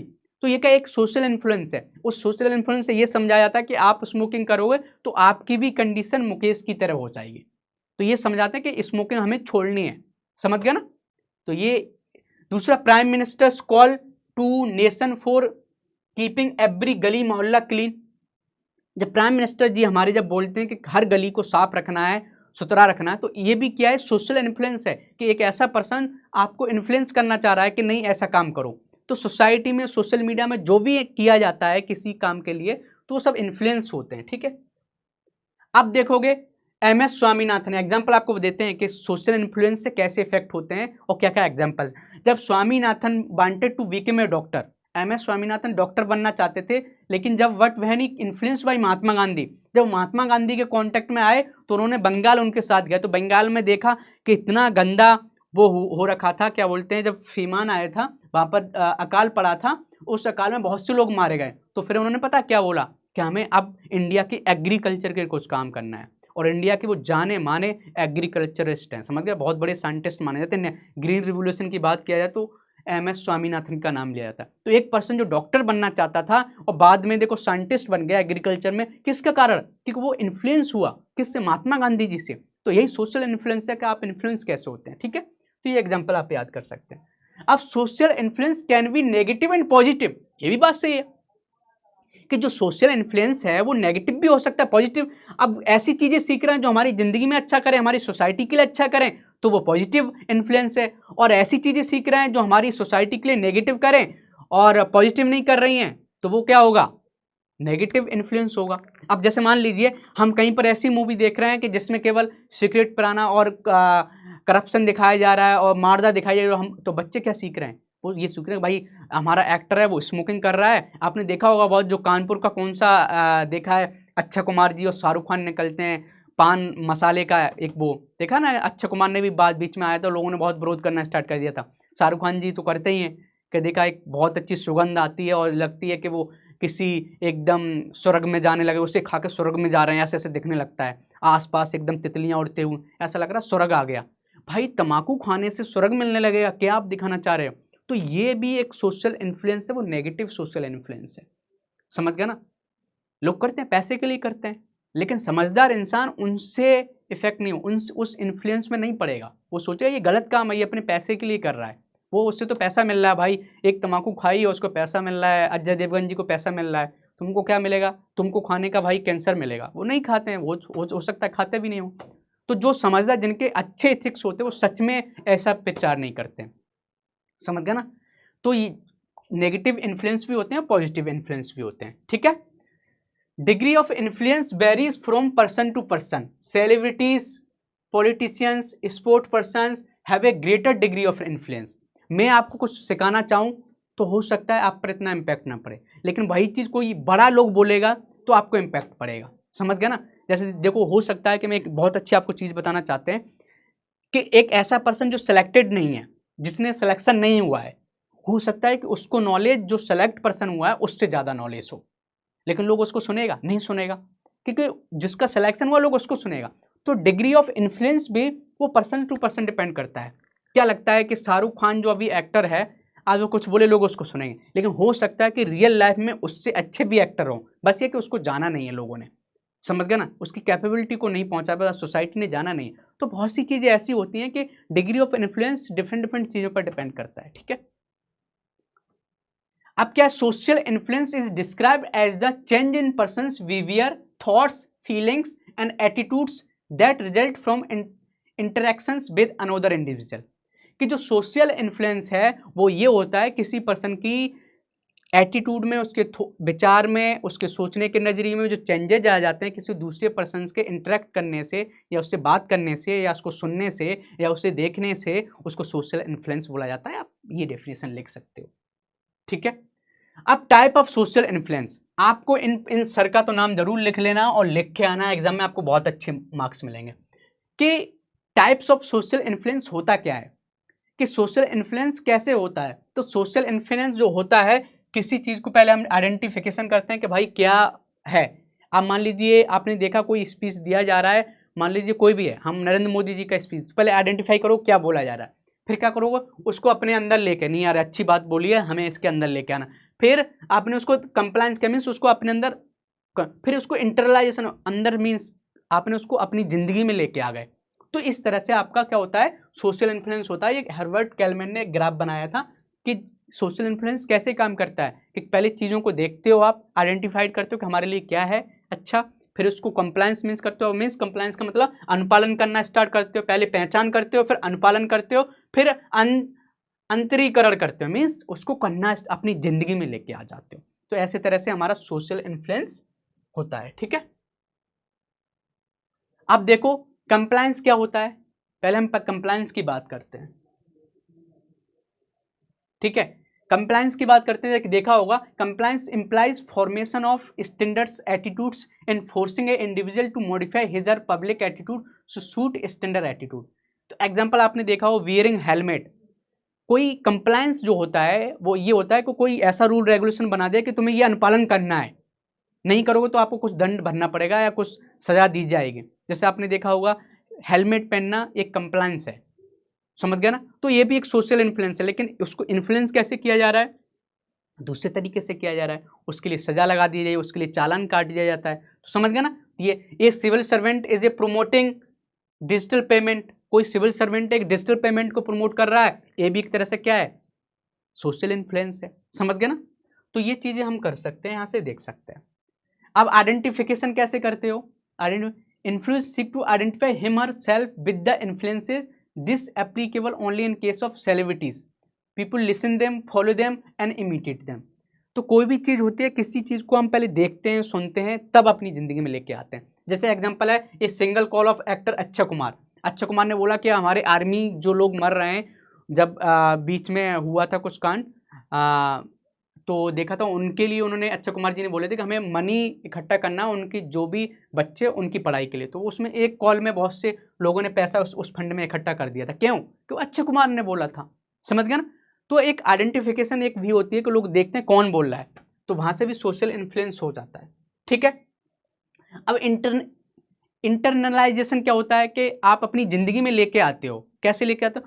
तो internalisation is the best form of social influence. जो इंटरनलाइजेशन होता है वो बेस्ट फॉर्म होता है सोशल इन्फ्लुएंस का, अपनी जिंदगी में उसको लेके आते हैं, समझ गया ना। और वो एक अपनी पर्सनैलिटी का एक आप हिस्सा बनाते हो, तो उसको आप बोलते हैं, ठीक है। जैसे spending some time with Gandhi ji Baba Apte become the Gandhi's follower for the rest of life. Gandhi ji के साथ जब बाबा आप्टे आए, आमटे जो भी नाम है उनका, एक बार आप्टे आमटे नाम है शायद, ठीक है, गलत हो सकता है, आमटे है शायद, देख लेना, आमटे है आप्टे है, एक बार मैं भी श्योर नहीं है, आमटे या आप्टे है। बाबा आमटे जब उनके साथ आए तो उन्होंने पूरी जो उनकी थॉट प्रोसेस थी गांधी जी के, वो अपनी लाइफ में, मीन्स गांधीज्म फिलॉसफी उन्होंने अपना ली। क्यों अपना ली, क्योंकि वो उन्होंने उनके जो गुण थे गांधी जी के, उन गुण को अपने अंदर इंटरनलाइजेशन कर लिया था, ठीक है। तो आप समझ गए आप। अब बात करें इनेबल्स ऑफ सोशल इन्फ्लुएंस, कौन कौन से इनेबल्स होते हैं, सामाजिक प्रभाव के प्रवर्तक क्या होते हैं, जो हमारे सामाजिक प्रभाव को क्या क्या बढ़ाते हैं। जो समर्थकों में वे कारक शामिल होते हैं जो सामाजिक प्रभाव को सुविधाजनक बनाते हैं, समझ गया ना। अब ये दीज एनेबल्स, ये समर्थक तेल की तरह हैं जो सामाजिक प्रभाव के पहियों को चलाते हैं, समझ गया ना। तो ऐसे कौन से एनेबल्स क्या होते हैं, हमारी एनेबल्स वो चीज होती हैं जो सोशल इन्फ्लुएंस को बढ़ाते हैं। जैसे एक पहिया होता है उसके लिए ग्रीस लगा होता है, उसी तरह से काम करते हैं, समझो, सोशल इन्फ्लुएंस के लिए। अब वो सोशल इन्फ्लुएंस के लिए कैसे काम करते हैं, वो क्या क्या काम है, वो सोशल एनेबलर्स क्या है, सोशल एनेबलर्स क्या है। तो उसमें हम बात करते हैं पीयर प्रेशर को, जो आपको सोशल इन्फ्लुएंस कर सकते हैं, आपको जो सोशल इन्फ्लुएंस कर सकते हैं वो ये लोग हैं। एक तो आपके पीयर ग्रुप्स होगा, जो आपके साथ ग्रुप्स रहता है वो आपको इन्फ्लुएंस करेगा, जैसा वो कराना चाहेंगे वैसा करेगा, समझ गया, क्योंकि आप उनके साथ रहते हैं, उनकी बात सोचते हैं, तो उनकी थॉट प्रोसेस का आप पर जरूर असर पड़ेगा, समझ गया ना।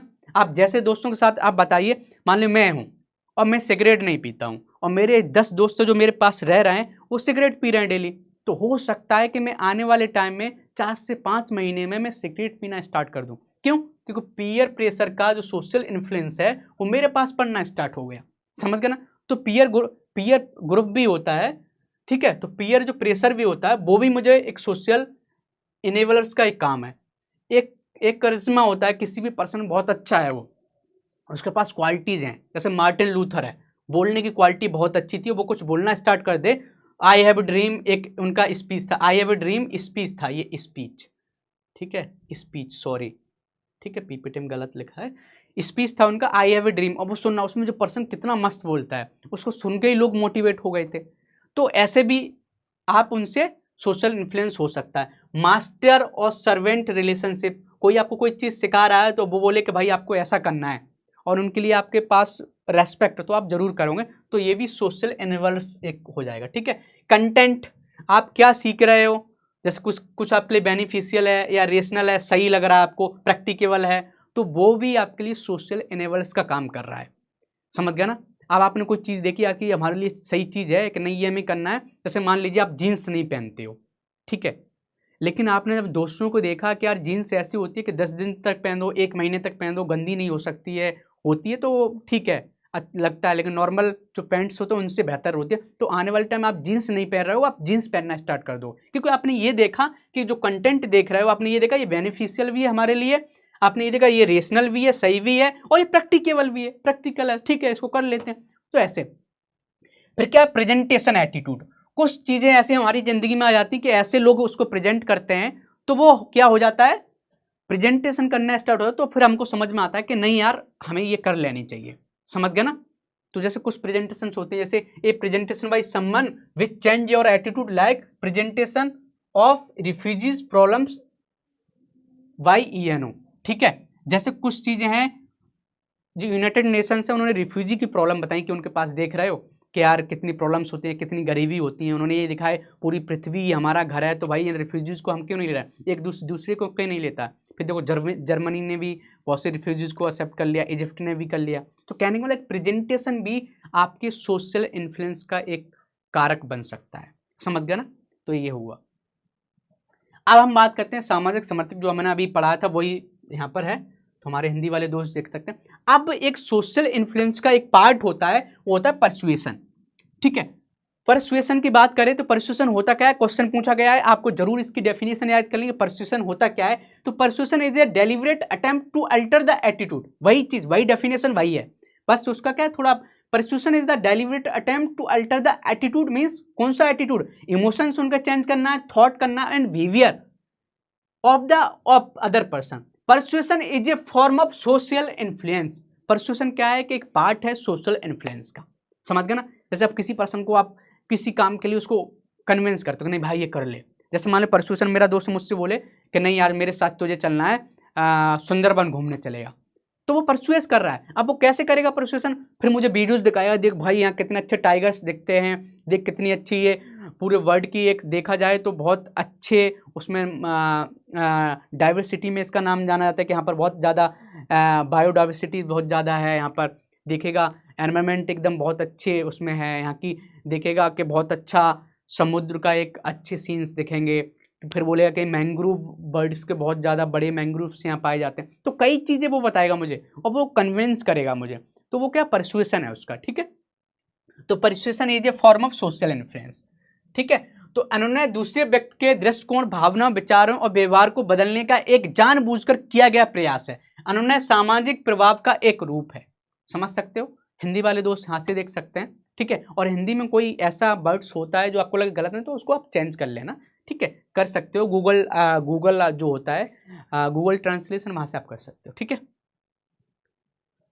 अब देखोगे कि टेक्निक्स ऑफ परसुएशंस, परसुएशंस की टेक्निक्स क्या होती हैं, इतना हर चीज़ की टेक्निक्स होती है, तो परसुएशन की टेक्निक्स कैसी करोगे। जैसे हमारा दोस्त मुझे कन्विंस कर रहा था कि चलो सुंदरबन जाना है, तो पता है क्या होगा, हम में उसमें आर्गूमेंट होगा, कि वो कुछ बोलेगा हमको, तो वो पहले आर्गूमेंट्स देगा, भाई तुझे इसलिए जाना है, भाई तेरी ज़िंदगी में केवल पैसे ही कमाना ही नहीं होता है, ज़िंदगी जीना भी होता है, कुछ लोग बस पैसे ही कमा रहते हैं, पड़े रहते हैं, उस पैसे का क्या फ़ायदा है, चलो घूमो, तो बहुत से आर्गूमेंट देगा, समझ गया ना। तो आप परसुएशन की जो टेक्निक्स होती हैं उसमें आर्गूमेंट्स होता है, इंसेंटिविजेशन होता है कि उसको कुछ जो काम करने जा रहे हो उसकी कुछ उसको इंसेंटिविजेशन कर दो, मीन्स इंसेंटिविजेशन का मतलब प्रोत्साहित कर दो, क्या कर दो, प्रोत्साहित कर दो, मीन्स सॉरी प्रोत्साहन कर दो उसको। मीन्स कहने का मतलब मेरा दोस्त मुझको ये बोले कि भाई तू सुंदरबन चल चल, पूरा का पूरा पैसा जो खर्च होगा मैं दूंगा, तो क्या हुआ, उसने मुझे इंसेंटिव दे दिया कि चलना है तुझे भाई, समझ गया ना। तो ऐसे परसुएशन हो सकता है। और जो उसका एटीट्यूड है, पहले से एटीट्यूड उसको बदलना चाहते हो तो क्या करो, उसको कुछ डिसइंटेंशन कर दो, मीन्स हतोत्साहित कर दो कि नहीं भाई ये गलत है तुझे। जैसे मेरा दोस्त है और मेरा दोस्त क्या कर रहा है, दारू पी रहा है, बाइंस पी रहा है या सिगरेट पी रहा है, तो मैं उसको बोलूँगा भाई दारू पीने सिगरेट्स पीने से क्या होता है कि भाई कैंसर्स होते हैं, ये हो जाएगा वो हो जाएगा, 50 बातें मैंने उसको क्या डिमोटिवेट कर दिया। तो ये भी एक परसुएशन का तरीका है, समझ। रिमाइंडर्स रिपीटेडली, किसी चीज़ को बार बार याद दिलाओ कि नहीं भाई तुझे ये चीज़ करनी है, नहीं करेगा तो ये हो जाएगा। तो बार बार रिपीटेशन करने से भी आप परसुएशन कर सकते हैं। जैसे किसी बंदे को आप मान लो हमें सुंदरबन ले जाने की बोल रहा है और वो सुबह सुबह मेरे घर आ जाता है कि भाई सुंदरबन चलना है यार, और 10 दिन तक कोई बोलेगा, लगता है मैं नहीं जाना चाहूँगा तो भी चलूँगा कि भाई चल तू चलते हैं। तो ये भी क्या, रिमाइंडर्स रिपीटेडली, ठीक है। टीना फैक्टर क्या होता है, देयर इज नो अल्टरनेट, यहाँ पर अल्टरनेट लिखा जाएगा, सॉरी अल्टरनेट, यहाँ पर कोई इसकी सिवाय कोई ऑप्शन नहीं है, तो भी परसुएशन हो जाए। अब मेरा दोस्त बोल दे तुझे जाना है तो जाना है भाई, इसके अलावा कोई अल्टरनेट नहीं, मुझे जाना पड़ेगा, समझ गया ना। अपीलिंग टू साइक, जो भी आपकी सोच है, जो भी उसको ऐसा कुछ जो उसको पसंद है, मैं ये बोल दे कि मैं दारू पीता हूँ, मान लेता हूँ मैं शराब पीता हूँ, और वो ये बोल दे कि भाई तू वहाँ चलेगा सुंदरबन, मीन्स उसने मेरे साइक को पकड़ लिया, जो हमें पसंद है, तू वहाँ सुंदरबन चलेगा भाई, तुझे वहाँ पर जो तुझे पीना है मिलेगा पीने। बोलूँगा अरे भाई, अब मान लो मुझे या उसने ये बोल दिया कि भाई तुझे वहाँ जाएगा तो वहाँ बहुत अच्छा नॉनवेज मिलता है, या उसने ये बोल दिया वहाँ जाएगा तो भाई बहुत अच्छे सीन्स में, जो मुझे मान लो टाइगर्स देखना पसंद है, तो वो यही बोलेगा कि नहीं भाई वहाँ जाएगा तो तुझे टाइगर्स देखने को। तो मीन्स आपको पसंद क्या है उसके बारे में अपील करेगा वो, समझ गया ना। एम्पैथी से भी आपका क्या होता है, सोशल इन्फ्लुएंस मीन्स परसुएशन होता है। परसुएशन आप मान लो उससे रिक्वेस्ट करो जो भी चीज़, तो ये फैक्टर्स हैं वो आप सब अच्छे से लिख सकते हो, ठीक है। अब क्या है, persuasion in the life of civil servant, ये क्वेश्चन पूछा जाता है, बहुत अच्छे से आपको कवर करना है। वो क्वेश्चन कैसे पूछता है कि परसुएशन क्या होता है, तो आपको डेफिनेशन पता थी, एग्जांपल्स दे सकते हो, क्या क्या इनेबलर्स थे वो आप बता सकते हो, फिर ये बता सकते हो कि persuasion in the life of civil servant, जो सिविल सर्वेंट होता है उसकी लाइफ में परसुएशन होना क्यों नेसेसरी है, समझ गया ना। Persuasion in the life of civil servant इसलिए होना चाहिए कि जो सिविल सर्वेंट होता है उसको प्राइवेट कॉर्पोरेट सेक्टर से काम रहता है। कैसे काम रहेगा कि कुछ सिविल सर्वेंट है वो प्राइवेट सेक्टर से CSR फंड भी तभी मांग पाएगा जब उनको कन्विंस कर पाएगा। इन्वेस्टमेंट कभी मान लो एक ऐसा अधिकारी है जो एम्बेसडर है इंडिया का USA में, वो तभी वहाँ की कंपनियों को कन्विंस कर पाया कि चलो भाई इंडिया में तुम्हें क्यों इन्वेस्टमेंट करना है, तो वो वहाँ पर उनको कन्विंस करेगा। तो समझ गया ना क्यों। या कोई ऐसा ऑफिसर है मान लो जो यूपी का किसी एक छोटे से डिस्ट्रिक्ट का एक वो है अधिकारी, और वो एक किसी दूसरी कंपनी को बोल रहा है कि भाई आप यहाँ आइए आपको ये बेनिफिट्स मिलेंगे, तभी परसुएशन कर पाएगा जब उसके पास परसुएशन स्किल्स होगी, समझ गया ना। तो परसुएशन इसलिए नेसेसरी है एक सिविल सर्वेंट को कि प्राइवेट कंपनियों को भी कन्विंस करना रहता है, प्राइवेट सेक्टर्स को भी कन्विंस, पब्लिक रिप्रेजेंटेटिव्स होता है, पब्लिक रिप्रेजेंटेशन होता है तो उसको स्कीम के लिए जो ज़रूरतमंद लोग हैं उनको, पॉलिटिकल जो सपोर्टर होते हैं उनको कन्विंस करना, नॉन डिस्क्रिमिनेशन होनी चाहिए, कोई भेदभाव नहीं होनी चाहिए, एम्प्लॉयज़ के साथ उसके रिलेशनशिप होते हैं जो सिविल सर्वेंट होता है, तो वो कैसे कर, पीपल उनसे काम करवाना आना चाहिए, जब उनसे तभी काम कर पाएगा जब परसुएशन कर पाए, उनको कन्विंस कर पाए, समझ गए ना। एक अच्छा एनवायरनमेंट इन ऑफिस में तभी आएगा जब जो लोग शोर शराबा मचा रहे हैं उनको कन्विंस करके भाई तुझे शोर शराबा नहीं करना। तो हर जगह इसके फाइनेंस डिपार्टमेंट में परसुएशन उसे करना पड़ेगा। फाइनेंस डिपार्टमेंट जब कोई आप स्कीम चलाना चाह रहे हैं तो फाइनेंस डिपार्टमेंट उसको समझाना पड़ेगा, नहीं समझ में आ रहा तो उसको बार बार परसुएशन करना पड़ेगा कि नहीं भाई तुम्हें पैसा देना है, समझ गया। तो एक परसुएशन जो होना चाहिए सिविल सर्वेंट में बहुत जरूरी है। उस जो उसके सीनियर्स हैं उनको भी जो कन्फ्लिक्ट है उसके साथ उनको तभी कन्विंस कर पाएगा जब उसके पास परसुएशन स्किल्स हो। जनरल पब्लिक में क्यों परसुएशन काम आता है? फॉलो डिजिटल पेमेंट, कि देखिए जनरल पब्लिक को परसुएशन करना पड़ेगा कि भाई तुम्हें डिजिटल पेमेंट करना स्टार्ट कर दो, डिजिटल पेमेंट से क्या क्या बेनिफिट्स हैं वो तभी बता पाएगा जब उसके पास परसुएशन स्किल होगी। नॉट ओपन डिफेकेट, खुले में शौच मत करो। नॉट फीमेल फेटिसाइड, जो भ्रूण हत्या होती है वो हमें नहीं करना है।